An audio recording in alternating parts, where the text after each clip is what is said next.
I often describe my running, because I like to run. Any of you who haven't watched a video of mine before, I love running and have run my whole life. And yeah, I started when I was 6 and I'm 65, so a lot of running steps. And essentially, I call it a meditation on the move because it's been a practice of being present and staying in the step. And then from that, I talk about or explore with my clients and my own inner journey about life as a meditation. And simply put, that's really about us being able to be aware at all times of our essence, our presence, our awareness, the beingness of the human. Because, of course, we are humans and we're on a human journey, but we're spiritual beings on a human journey. And so being able to drop into our essence or be in our essence or be aware at all times. And so really and truly, that is just being able to always have the witnesser, the watcher, at all times being aware of our awareness. That essentially is meditation. And meditation practices, whether that's with chanting, whether that's gazing at an object or a candle or a deity or whatever people like to look at. A candle flame is often a lovely thing. It's called trataka because it's for inside. But that can help the attachment to the mind, because the mind is very useful and it's wonderful that we have a mind that can think, and it's an incredible tool and its creative force is awesome. But when we believe we are the mind and we let it become the ruler of us and it is just running off on its own, then there can be a lot of anxiety and distress because it just goes over and over things, over and over worries, over and over conversations. It never stops, it never gives us rest, and it's very tiring. So the more you're able to watch the mind and find the gaps in the thoughts and experience that stillness, that ease, the better, because then you can be in touch with that at all times. And therefore any meditations that help with that, allow that practice to be there all through the day, are very, very useful.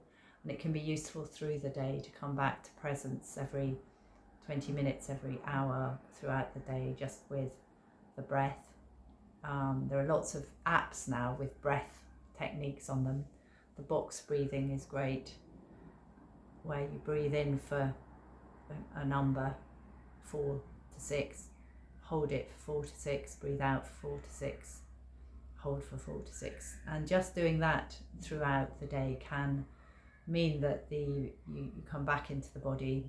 The body can only be in the here and now, and the breath can anchor the mind and just allow you to witness and watch. Really, it's just about being quiet.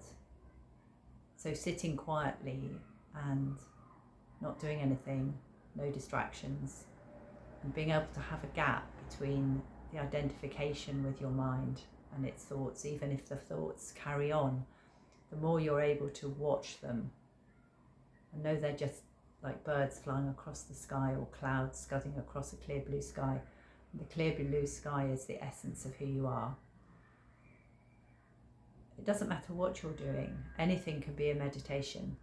I have a lovely client who sent me a message, I think yesterday, and she said, I'm just on the way from my meditation, and her particular form of meditation is sitting in the park with a coffee, and she does it every day, and it allows that space, and I think there might be a pastry involved as well.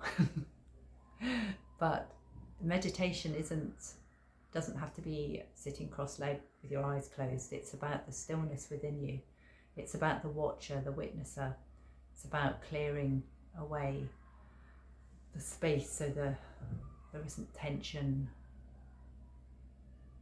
and you can know yourself and drop into yourself, and therefore not making it a big deal. I mean, it can be done lying in the bath, listening to the water cistern, if there's a water cistern that's kind of filling up again, or just the silence in the bath, or it can be done in the shower, hearing the water splosh around you. Anywhere can be done with a cup of coffee. Coffee meditation is wonderful. I enjoy a coffee meditation. And ultimately, it allows you to be aware all the time, which means you can be more aware of any reactivities that come up in you that kind of cloud the peace and the stillness, and you're able to clear them more easily because you've got that space to clear them in. You can come back into the breath, but come take a big breath, breathe out, there's a space. You can clear the reactivity, the tension, the distress, the upset, the anger, anything that arises, you can clear it because you're more used to being still. Therefore, it gets to be that the natural state is more easeful, watching, witnessing, noticing the breath, noticing everything, just noticing. And then the distress state, the out of ease, the discomfort is more obvious, so you're more available to notice when you're out and you're out of the step. I always say staying in the step in the running metaphor, when you're out and you're not trusting to be present. Really and truly, I always say that if you stay in the step you're in, the next will take care of itself, and then it does allow the flow.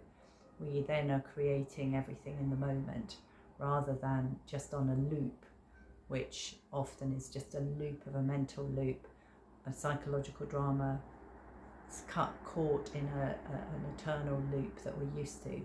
Instead, we get more able to create from true presence and ease, and can notice if there's any negativities, any low vibration moods, thoughts, any judgments, all of these things that